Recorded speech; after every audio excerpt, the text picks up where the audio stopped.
is one of the interesting things in ancient Greek mythology. This tactic was used by the Greeks to enter the city of Troy and win the Trojan War. Like the Trojan War, the truth of the Trojan Horse is still a matter of debate.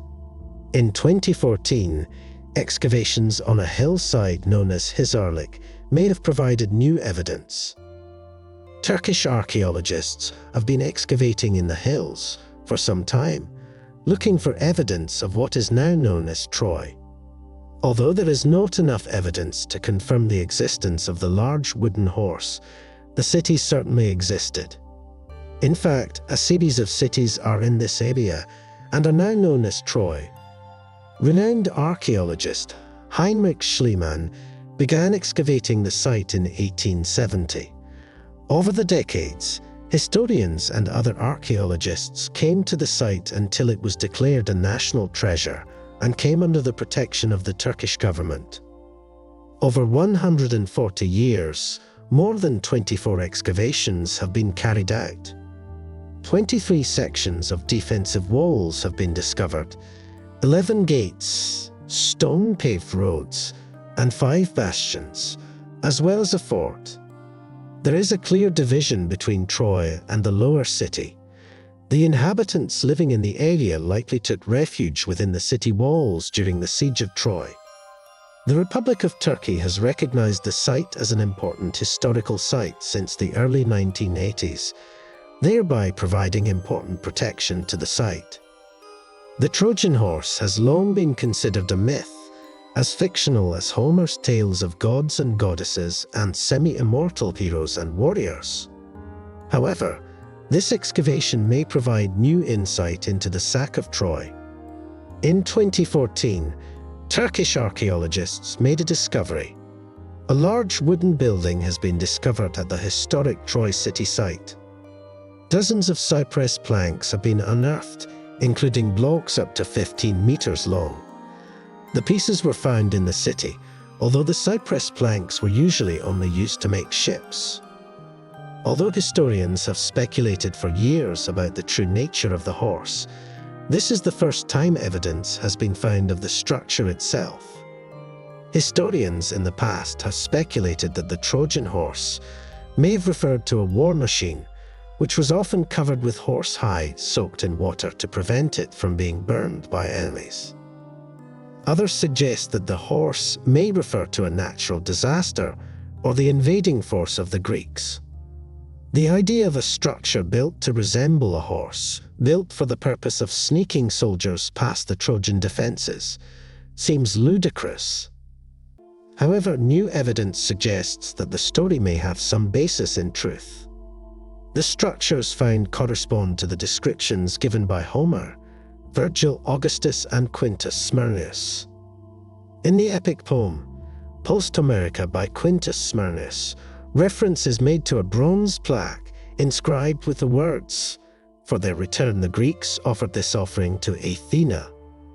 A plaque bearing those words was found in the ruins, among other ruins. Carbon dating and other analyzers indicate that the wooden planks date to the 12th or 11th century BC, which places the find at the approximate time of the war.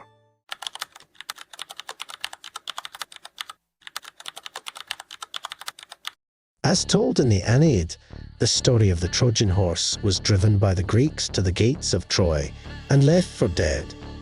A Greek soldier was left behind to deliver gifts to the Trojans. He convinces the Trojan army that he was left as a sacrifice to the goddess Athena, whom the Greeks disdained in their initial invasion. The destruction of his temple was a serious offense, which the Greeks hoped to atone for with the gift. Volunteer soldiers who remained behind.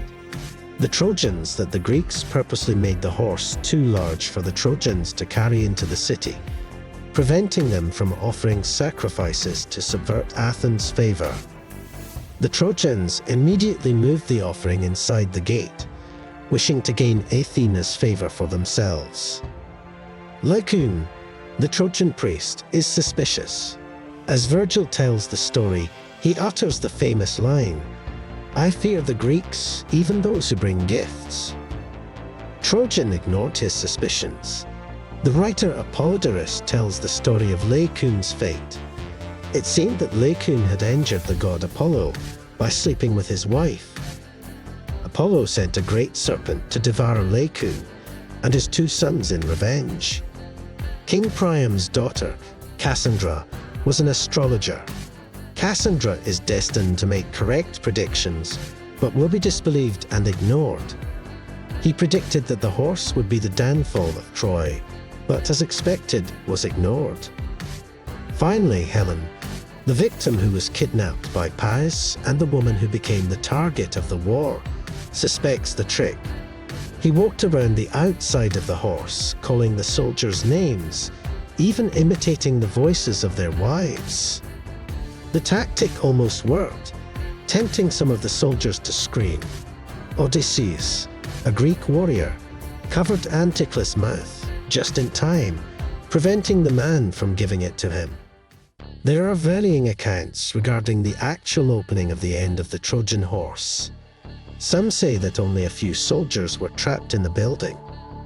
They left after all the Trojans had gone to their beds to open the gates and let the rest of the troops in. In another account, the horse contained a large force that was released into the city after the horse was opened. The Greeks who were in the building, under the cover of night, slipped into the city, opened the gates, and let the rest of the army enter. The city was shocked by the force of the attackers, and soon proud Troy was reduced to rubble.